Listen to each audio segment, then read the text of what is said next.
Assalamu alaikum. Welcome to the Helix Pharmaceutical Podcast on Purple Day in Neurology Minutes. This is yours Talal Umar. Today our guest is Professor Naeem Ulhaq. He is head of Department of Neurosurgery, Mardan Medical Complex, Mardan.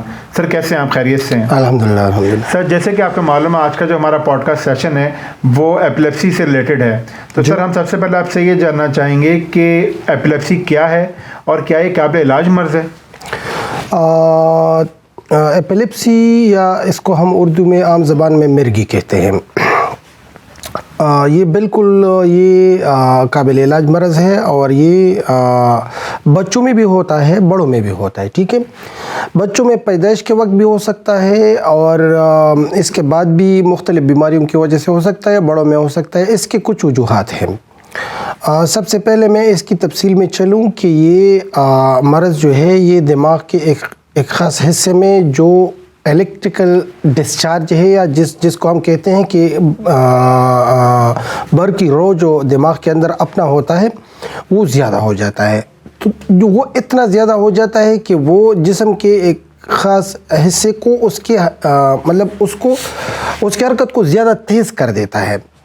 मिसाल के तौर पर अगर दिमाग के दोनों हिस्सों में ये बिजली का करंट ज़्यादा हो जाए तो इससे मरीज़ बेहोश हो सकता है या ज़्यादा झटके लग सकते हैं, जिनको जनरलाइज्ड एपिलेप्सी हम कहते हैं।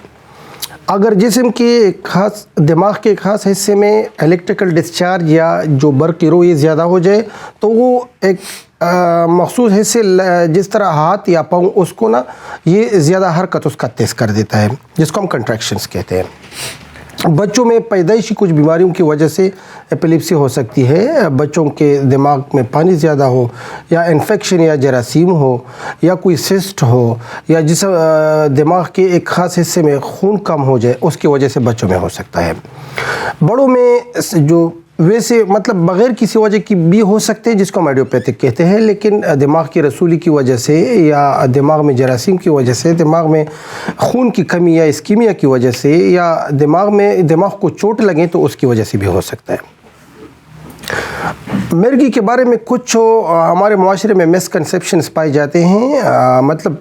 लोग मरीज़ को डॉक्टर के पास नहीं ले जाते, पीरों के पास ले जाते हैं या इधर उधर। तो मैं ये एक पब्लिक अवेयरनेस की एक मैसेज है। ये बिल्कुल काबिल इलाज मर्ज़ है, इसका इलाज हो सकता है दवाइयों के साथ। ये मर्ज़ मुकम्मल कंट्रोल भी हो सकता है और ख़त्म भी हो सकता है। और ये एक मख़सूस आसाबी मर्ज़ है। ये जो है ना ये कोई इस तरह नहीं है कि जिन है या इस तरह कुछ है। तो ये ऐसे मरीज़ को जिसमें मिर्गी के अलामात पाए जाएं, मिर्गी के अलामात में जो सबसे आम है वो ये है कि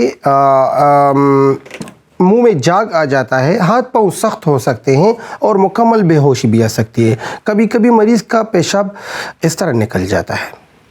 सर अगर किसी को मिर्गी का दौरा उठता है तो हमें सबसे पहले उसको फर्स्ट एड क्या प्रोवाइड करनी चाहिए? सबसे पहले जिसको हम प्रोटोकॉल कहते हैं कि उसकी एयरवे सिक्योर हो जाए, उसकी जो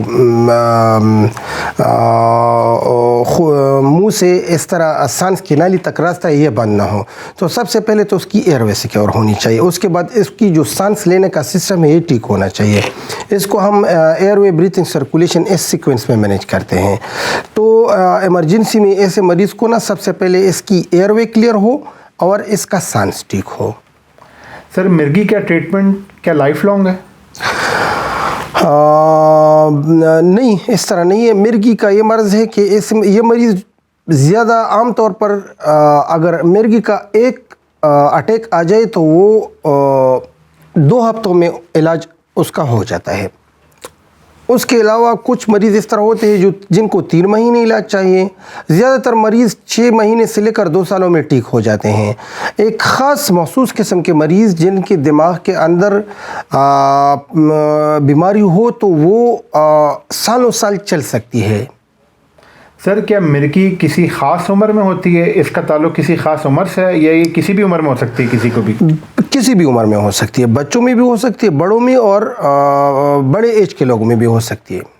سر کیا مرگی کے ٹریگرز کے حوالے سے آپ ہمیں کچھ بتانا چاہیں گے کہ ایسے کون سے کام ہیں جو مرگی کے مریض کو نہیں کرنے چاہیے؟ بچوں میں اگر بخار ہو یا ان کا سینہ خراب ہو تو ان کو ہو سکتے جن کو ہم فیبرائل سیزرز کہتے ہیں، ان کی وجہ سے ان کو جھٹکے ہو سکتے ہیں۔ بڑوں میں جو دماغ کی چوٹ، دماغ کی رسولی یا فالج، ان کی وجہ سے ہو سکتا ہے۔ مرگی کا مریض اگر دوائیاں جاری رکھے اور اچانک چھوڑ دے بغیر اپنے معالج کے مشورے سے تو ان میں بہت تیز اٹیک ہو سکتا ہے۔ سر مرگی کا مریض اگر اپنی دوائیاں چھوڑ دو جیسا کہ آپ نے کہا، اس سے کیا کانسیکوینسز ہو سکتے ہیں؟ اس سے یہ ہو سکتا ہے کہ یہ جھٹکا پہلے سے تیز آ سکتا ہے جو پھر دوائیوں سے بھی کنٹرول نہیں ہوتا۔ سر ایک عام انسان کے مقابلے میں مرگی کے مریض کو کیا کیا چیلنجز فیس کرنے پڑتے ہیں؟ دیکھو اس میں تو لائف سٹائل ماڈیفیکیشن چاہیے۔ مرگی کا مریض جو ہے نا یہ ڈرائیونگ نہیں کر سکتا، یہ سیڑھیوں پہ اکیلا اس کو نہیں چڑھنا چاہیے، چھت پہ اکیلا اس کو نہیں جانا چاہیے، موٹر سائیکل پہ نہیں بیٹھنا چاہیے، مطلب ایسی کسی بھی جگہ پہ جہاں بے ہوش ہو کرنا اس کے گرنے کا خطرہ ہو تو وہ چیزیں اس کو نہیں کرنی چاہیے۔ سر بہت بہت شکریہ کہ آج کے سیشن کے لیے آپ نے ٹائم نکالا۔ آئی ایم شیور جو آپ نے باتیں آج ہمیں بتائی ہیں مرگی کے حوالے سے وہ سننے والوں کے لیے بہت زیادہ فائدہ مند رہیں گی۔ Thank you. Most welcome.